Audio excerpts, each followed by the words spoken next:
I'm Sherri, a CEO, speaker, coach, and author. As a business leader, I'm on a mission to empower women everywhere to embrace their most authentic self by challenging what you already know, then stretch to consider a different perspective. I share moments with people all over the world who are already on that path and are willing to share that perspective with me. Join me as we transparently consider this.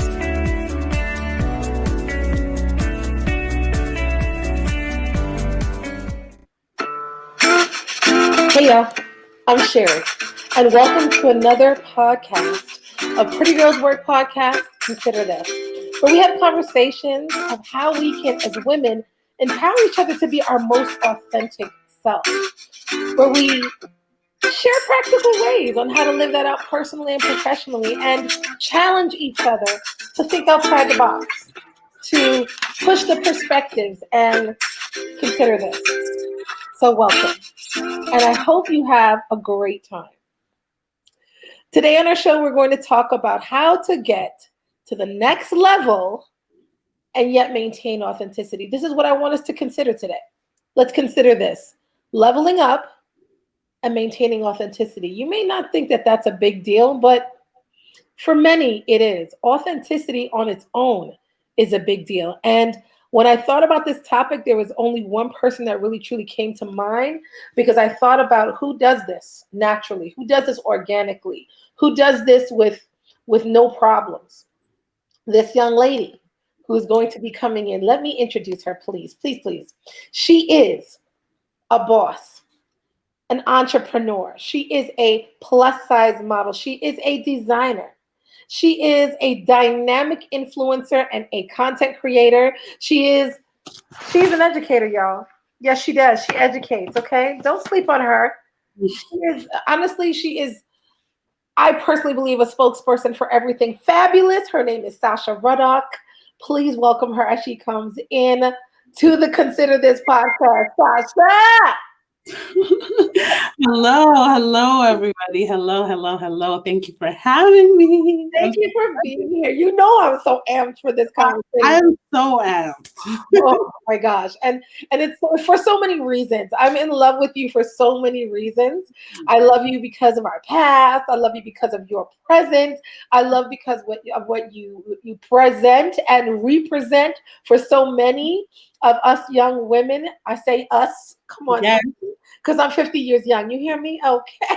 There's no way. I don't believe you. I promise you I am. I do not believe you. I will never believe you.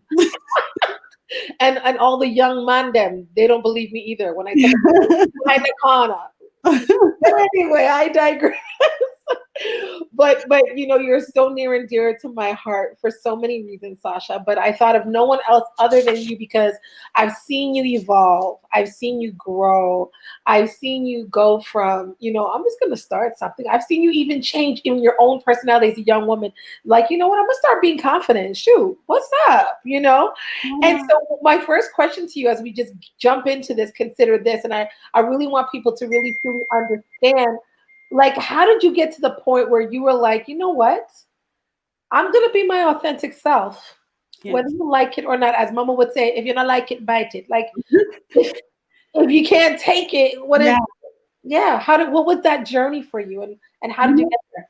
For me, it was many things. It wasn't just one thing, but overall, it was just me being really tired of like the self-loathing.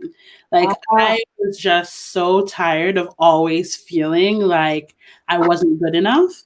And something in my spirit was telling me that I was wrong about that. Right. Yeah. So I would just look at so many people, and it was just this constant cycle of comparing themselves to other people, constant cycle of dieting from a child, from being a young kid, and thinking about like what I shouldn't eat and what I should eat and all these things. And I was just like, this can't be life. Like, it can't be. It would just constantly, it was almost as if God was constantly telling me, I'm telling you, this ain't it. Right. Sis. Right. It was a nudge. It was like a nudge saying, you're smarter than that. You're smarter than that. They may not be able to see what you see, but you're smarter than that. And so I just eventually decided, you know what? If I've already tried hating myself, why not try loving myself? Hey, it's Right? a concept. Let's see how that goes. And a lot of people, I think that, one day you just wake up and you're like, oh, I like myself. No, you kind of have to fake it till you make it when it comes to that world of, self-love and self-acceptance and all that kind of stuff. You kind of have to tell yourself every day, even when you don't believe it, until you believe it. Ooh. I didn't realize that I had transitioned from telling myself to actually believing. Yeah. Till one day I literally believed that I was it. I was everything and a bag of chips, Yes, right? ma'am. Yes, ma'am. And life started to look different. And people started to respond to me different. Opportunities, doors opened differently, places that I never thought that I could be in, I was now being invited into because I was confident in who I was, right? So I had no idea that the whole time that I was just busy not liking myself or comparing myself to everyone else, I was kind of wasting my time because, the world was waiting for me to step into my purpose, Yeah. Yeah. And I love that you said that you have to fake it to make it. I think people that sometimes misunderstand that Mhm. it's called positive affirmations. And you have to think about it like this. You got to think about it like it took me years to tell myself I'm not good enough. I'm not Mhm. cute. I'm not smart. It took, years, and it was over and over and over. Thoughts Mhm. through my head, through comparison, maybe Mhm. even other people telling me certain things that Mhm. made me believe the lie. So Mhm. it's going to take some time in To order for realize me that. to get to, yes, right? To that point where I go, no, no, no. I actually believe something Yeah. different. Yeah. So I think that's really key in embracing authenticity. And I think that that's something that I continually tell people, listen, embracing authenticity or embracing your authentic self is not a one-stop shop. Like, oh, now I'm here. So no, Yeah. it's evolving. It's Yeah. evolving. It's ever changing. It's constantly, you're Yeah. constantly taking yourself to another level, right? Yeah. Hmm. And so one of the things that I would ask, I guess, as well then is like in maintaining authenticity. Like Hmm. there's getting there and like, okay, now I'm comfortable in my skin. But then Hmm. there's maintaining, like you said, comparison. That's one thing that we already know that comparison is a killer of joy. We know Yeah. that, right? Yet we still, because of social media and because Hmm. of other things, sometimes get drawn into it. And I'm Hmm. saying all of us because we're all Hmm. like prone to that, right? But what are key things that you've had to do to actually maintain your authenticity as a businesswoman and as a woman? Because I know like you've got that business edge as Hmm. well. And Hmm. that's something that, you know what I mean, that can call on you to like pivot as we Yeah. know in the pandemic. But how do you maintain your authenticity? Like, no, I'm not gonna change. This is Hmm. who I am. You know what? I think creating boundaries is really important. Mm, Because, as you grow, you have people who know the old you yeah. and they want to hold you to that. And sometimes you can, feel like you have to be a certain way or, indulge in like, self-hating conversation or even conversation that speaks ill of other people or their bodies or whatever Yeah. it may be, right? And Yeah. I believe that at a point you really have to create boundaries and let the people around you know that like you've taken yourself into another space, into another level, and Mhm. you're not going to entertain certain things. Yeah. And in my one of my ways of maintaining authenticity because I want to be me at all times. Yeah. As Yeah. I grow, that is me. That is who I am. That's me coming into the fullness of me. So I Mhm. have to protect that at the same time. Mhm. And sometimes people don't like it, and sometimes it can, cause you to potentially, part from relationships that you may have, but it's necessary in order to really, really keep yourself authentic because if Mhm. not, then you're just going to be swaying with the wind. Whatever Yeah. he says, whatever she says, you're going with that, then you're here, then you're here, then you're there.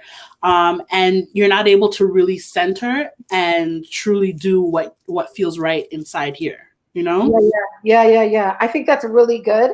I think that one of the things as well, I love that you've got to create boundaries. I think that's something that we struggle with sometimes because Mm-hmm. some of us have this people pleasing gene, and we don't like to say no. Or we don't like to say you can't speak to me like that, or we don't like to say you're not allowed to, make me feel this way. So therefore, I'm going to pull myself away. Like we don't know how to do that sometimes, and we don't realize that. Especially with family, right? Oh my Because family is, and for me, I felt like family was the trickiest for me because they're the ones who I want to please the most, Yes, right? of course. So it's like, how do you get a balance of, okay, I want to make you happy, I want to make you proud, I want to show you that I love you, but absolutely not. Yeah. I'm not putting up with that anymore. Yeah. I'm not interested in that type of conversation. I will not allow you to speak to me that way. I don't like the way this makes me feel. Yeah. I've grown out of it. Yeah. These rules here on out, right? And if you can't do it, then we're gonna have to figure out a way to be in other places, right? And that's real. And that is so real. And I Yeah. think that because family, that's who you know from the time you're born until you're an adult. When you get into that adult age and start saying those things like, no, we're not going to talk like that anymore. Or no, that's not funny. Like that's not a joke anymore. I don't want to, I'm not laughing. Yeah. They'll look at you and like, come on, what's wrong with you? This is how we do it all the time. But no, I don't. She changed. She acting bougie. She a whole bunch of things. Yeah. And I love the fact that you said, accepting me and that I'm growing. That is me. And I think that is like, I think that could be like even like the tagline for authenticity. I'm growing and this is me. Yeah. You know what I mean? Like this is authenticity. Like I'm gonna be like this today. And then maybe next week I might change because I might be growing. And I'll inform you at that time. I love that. I love that. Boundaries is a deep way of making sure that you maintain authenticity. Yes, I agree.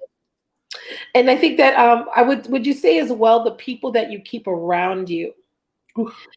Ooh. Ooh.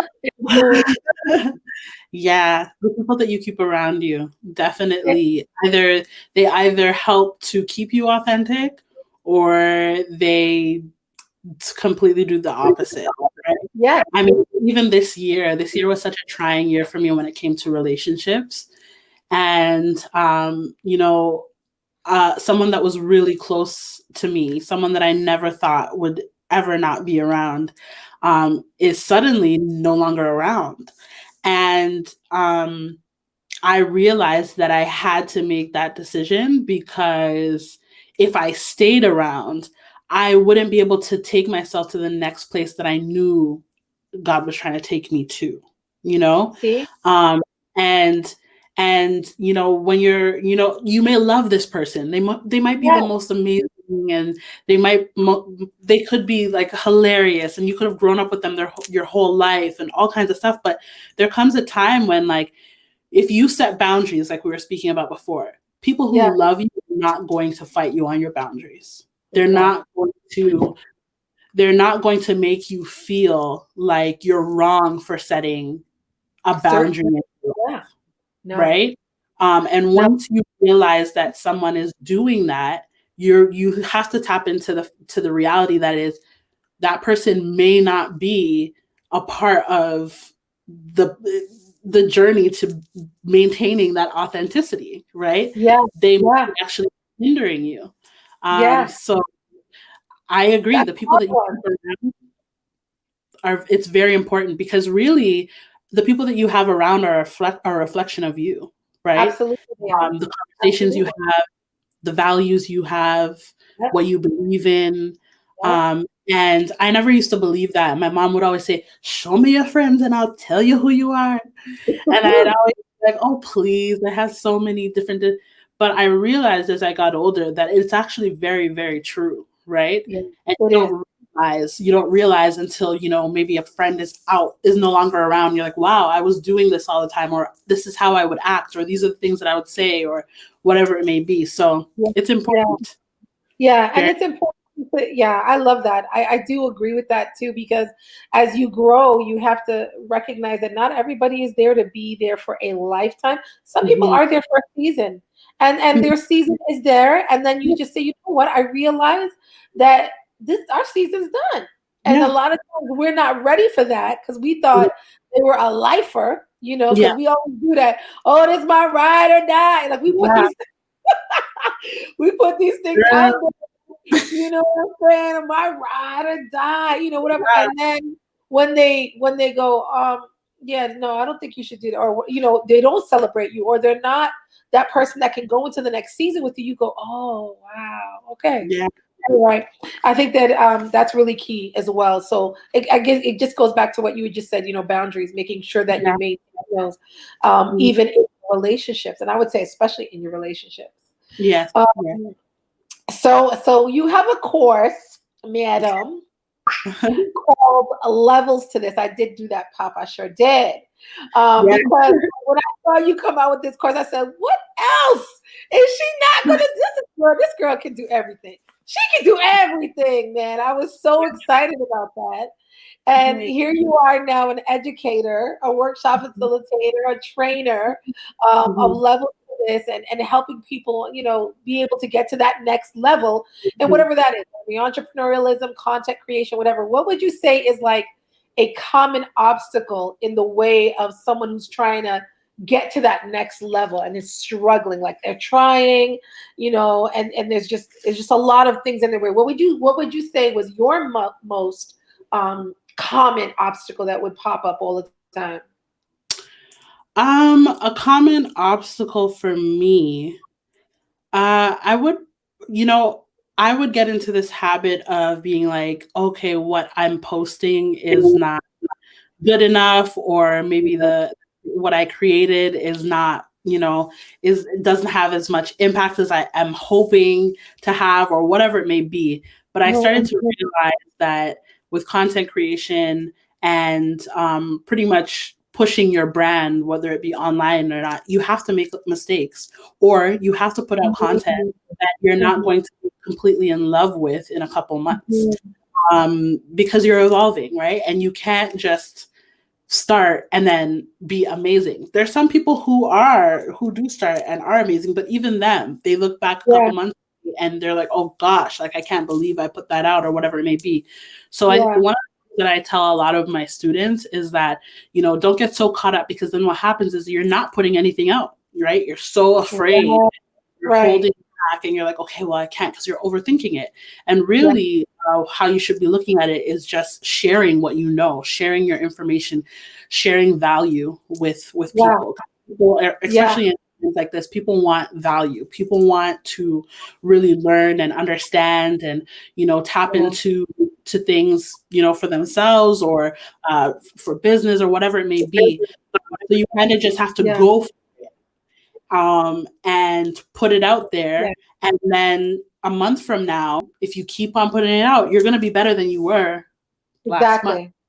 And next year, you're going to look back at this time last year, and you're going to be like, wow, I've so much, right? So it's psyching yourself out in your head and thinking, and a lot of it also comes from, really, because there's a balance. You're creating for people, so you do have to care about what they want to take in, but not so much so that you are so worried about how they judge how you do it, right? Because then now you're really, really just doing it for them, and it has to be for you.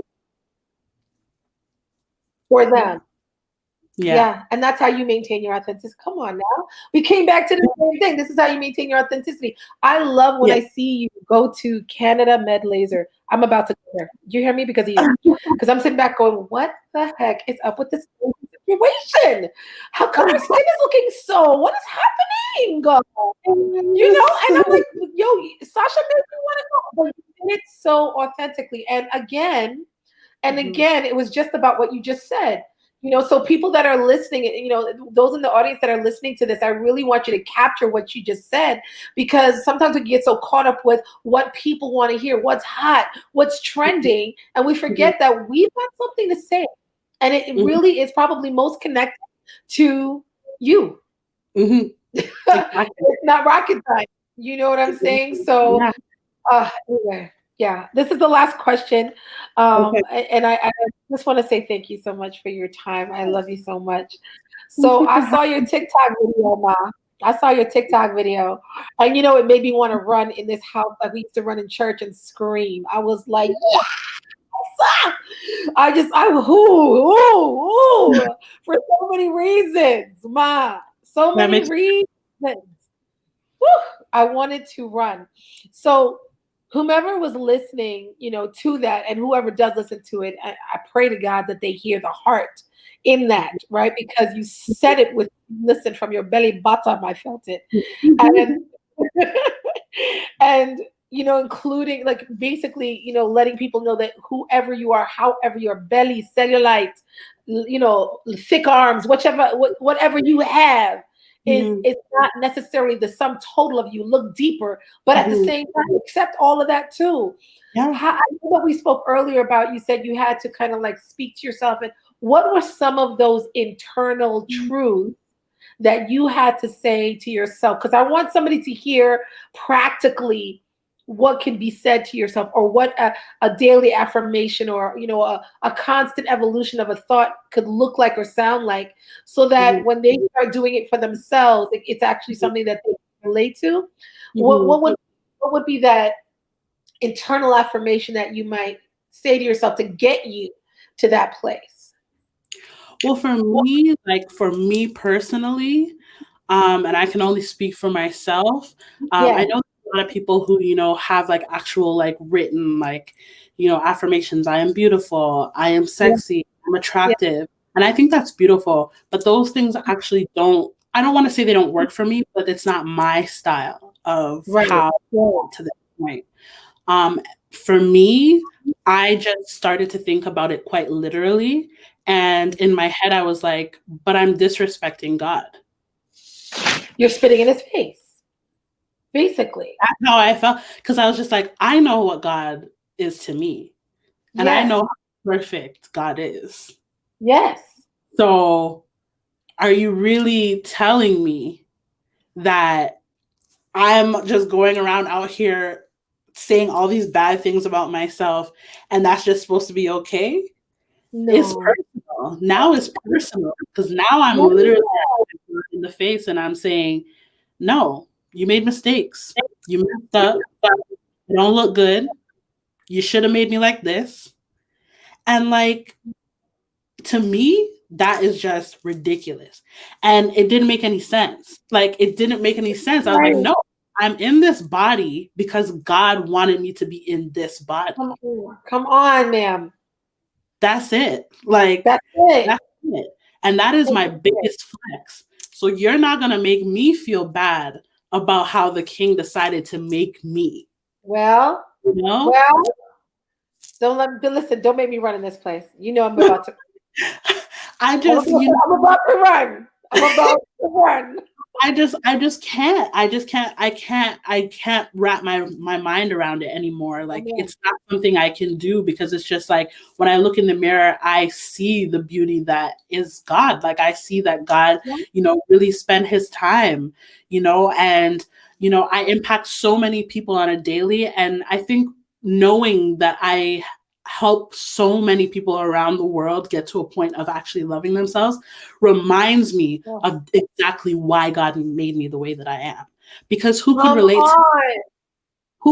to on. me if and I'm not saying there's anything wrong with being stick thin, but that's a totally No. different message. Who could relate? Yeah. They might, if I was saying the same things at a size 2, I might not have the following that I have. I might not have the reach that I have because people just couldn't relate. Yeah. But here Yeah. I am as a representation of Yeah. so many women, right? Mm. And people, period. Yeah. So that to me is a big deal. And I'm Yeah. excited about that every day. And I refuse to allow someone or anyone who's not even secure within themselves to make me feel like I Child. have an issue. Because there's no issue.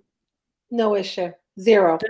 Perfect God makes perfect things. That's all I got to say about that. What is your last compelling thought that you would like to leave with everyone? Just if you could sum up something and say, you guys remember, if you remember nothing else, remember this. What would that thought be? Hmm. If there was one thing I could leave everyone with, it would be give yourself the permission. Give yourself the permission. Yes. Whatever that means, whether that is give yourself the permission to be happy, give yourself the permission to start that job or Yeah. that business, give yourself the permission to feel sexy, give yourself the permission to leave that marriage, give yourself the permission to leave that abusive partner, give yourself that permission to, to give yourself, just give yourself the permission. Give yourself the permission. I think a lot of the time we have been conditioned to feel like we're waiting for someone else or something else to give us the permission to live. And you are the one that gives yourself that permission. And a lot of us haven't tapped into that and realized that we are allowed to say, you know what? Today is a new day. Yeah. And I'm doing something different. And I'm going to live a life. I'm going to live the life that I've always wanted to live. I'm going to take a chance on myself, and I'm just going to give myself permission to be me and to live my best life. Yes. Yes. Child, if I was in church, I'd run. I'd run through the aisles and scream right now. Thank you so much. I want you guys to follow Flaws of Couture on Twitter, Flaws of Couture on Instagram, every single platform. Please follow this trailblazing beauty as she's out there. And I know levels to this is probably coming back 2021. Is it? It is. God. Yes, we're thankful for that. Say it again, Mama. In the spring of 2021. There we go. You guys can look forward to seeing levels to this, and you definitely want to make sure that you register. Once it comes out, register quickly because the spots fill up very quickly. Thank you so much. Thank you so much. I love you. Mwah, mwah. Thank you guys as well for tuning in. I love you, Mamita, forever and a day. Maintaining authenticity is being willing to evolve, even through, I would say, a metamorphosis. Okay, that it's not a one-stop shop. It is something that takes time. It's a process. It's a metamorphosis, and life calls for it. When life calls for it, listen, just go through it, embrace it. I know this process firsthand because I've been through a few metamorphoses myself. I've written a book about it called The Metamorphosis that is now available on Amazon and all, I think Barnes & Noble and Indigo as well. You'll see it on the Pretty Girls Work website as well as sherryinspires.ca. If there's anything I want you to remember that authenticity is an ever evolving journey. Travel well, and thank you.